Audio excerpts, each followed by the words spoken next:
ദൈവത്തിരുനാമത്തിന് മഹത്വമുണ്ടാവട്ടെ. Bible reading പ്രോഗ്രാമിൽ സംബന്ധിക്കുന്ന ഏവർക്കും കർത്തൃനാമത്തിൽ സ്നേഹവന്ദനം. സംഖ്യാപുസ്തകമാണല്ലോ നമ്മൾ വായിച്ചു വരുന്നത്. ഇന്നലെ നമ്മൾ സംഖ്യാപുസ്തകം 23-ാം അധ്യായം നമ്മൾ വായിച്ചു. ബാലാക്ക് ബിലയാമിനെ കൊണ്ടുവന്ന് അവനെ ഇസ്രായേൽ ജനത്തെ ശപിക്കാൻ വേണ്ടി ആവശ്യപ്പെടുന്നു. പക്ഷേ ബിലയാം അത് സാധിക്കുന്നില്ല. യഹോവയായ ദൈവം ബിലയാമിനോട് കൊടുത്ത ദർശനമനുസരിച്ച് ബിലയാമിന് ഇസ്രായേലിനെ അനുഗ്രഹിക്കാൻ മാത്രമേ സാധിക്കുന്നുള്ളൂ. 2 പ്രാവശ്യം അങ്ങനെ സമ്മതിച്ചു. 3-ാം പ്രാവശ്യവും ബാലാക്ക് പറഞ്ഞു, ഞാൻ നിനക്ക് സമ്മാനങ്ങളും സ്ഥാനമാനങ്ങളും സമ്പത്തുമൊക്കെ ഞാൻ നിനക്ക് നൽകും. ഞാൻ നിന്നെ കൊണ്ടുവന്നിരിക്കുന്ന ഇസ്രായേലിനെ ശപിക്കുന്നതിനാണ്.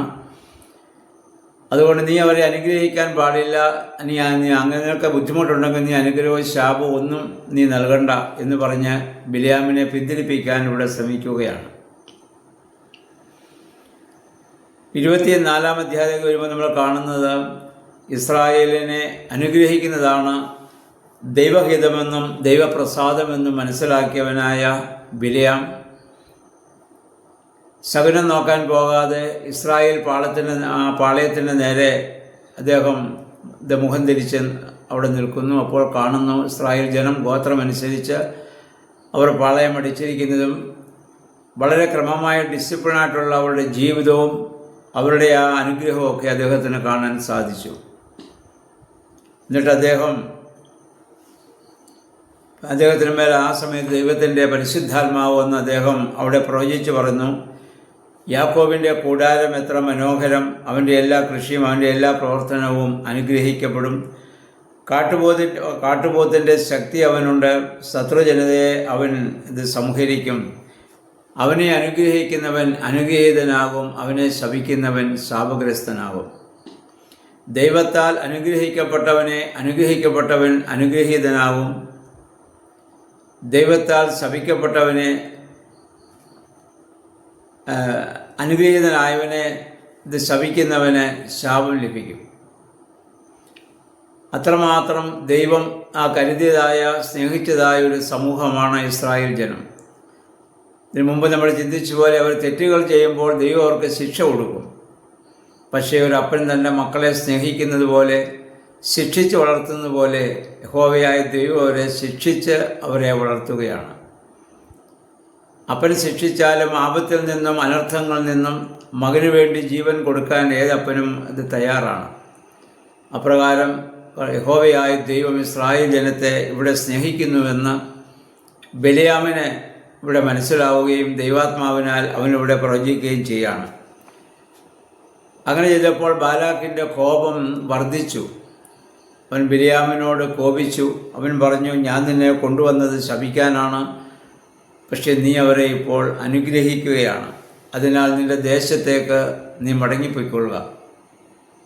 നിനക്ക് ഞാൻ തരുമെന്ന് പറഞ്ഞ ഒന്നും, സമ്പത്താകട്ടെ സ്ഥാനമാനങ്ങളാകട്ടെ, ഒന്നും ഞാൻ നിനക്ക് നൽകുകയില്ല.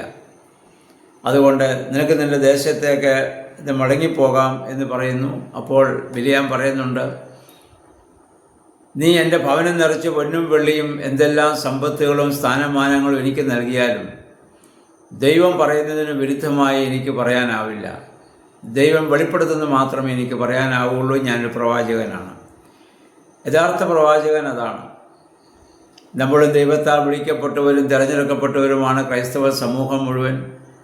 ദൈവഹിതം മാത്രം പറയാനും പ്രവർത്തിക്കാനുമുള്ളവരാണ് നമ്മൾ ഓരോരുത്തരും. അതിന് വിരുദ്ധമായി ജാതികളുടെ ഇടയിൽ കാണുന്നത് പോലെയുള്ള മറ്റ് കാര്യങ്ങൾ പറയുവാനോ പ്രവർത്തിക്കുവാനോ ഒന്നും നമുക്ക് അവകാശമില്ല. നമ്മൾ ദൈവത്താൽ വിളിക്കപ്പെട്ടവരും തിരഞ്ഞെടുക്കപ്പെട്ടവരുമായ ഒരു സമൂഹമാണ്. പൗലോസ് പറഞ്ഞതുപോലെ ലോകസ്ഥാപനത്തിന് മുൻപ് അതിനുവേണ്ടി നമ്മളെ ദൈവം തിരഞ്ഞെടുത്തതാണ്. അപ്പോൾ ആ ദൈവികമായ പദ്ധതിയാണ് നമ്മളിലൂടെ ലോകത്ത് പ്രാവർത്തികമാക്കേണ്ടത്.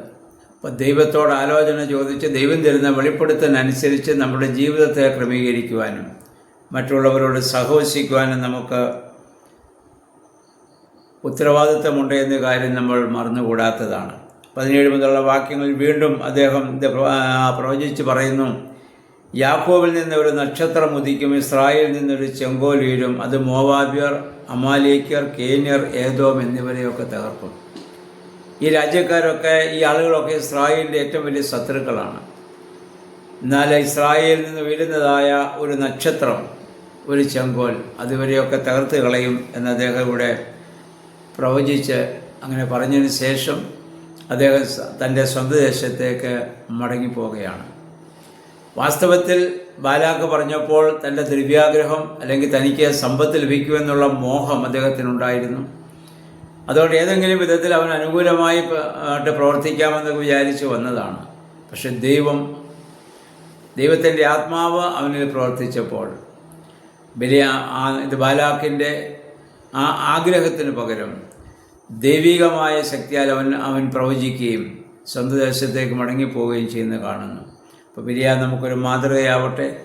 ആയതുപോലെ നമ്മുടെ ജീവിതത്തെയും ദൈവഹിതത്തിന് മാത്രം സമർപ്പിച്ച് ഈ ഭൂമിയിൽ ജീവിക്കാൻ ദൈവമേ, പരിശുദ്ധാത്മാവെ ശക്തീകരിക്കണം നമുക്ക് പ്രാർത്ഥിക്കാം. ദൈവം അതിന് നമ്മെ സഹായിക്കുമാറാകട്ടെ.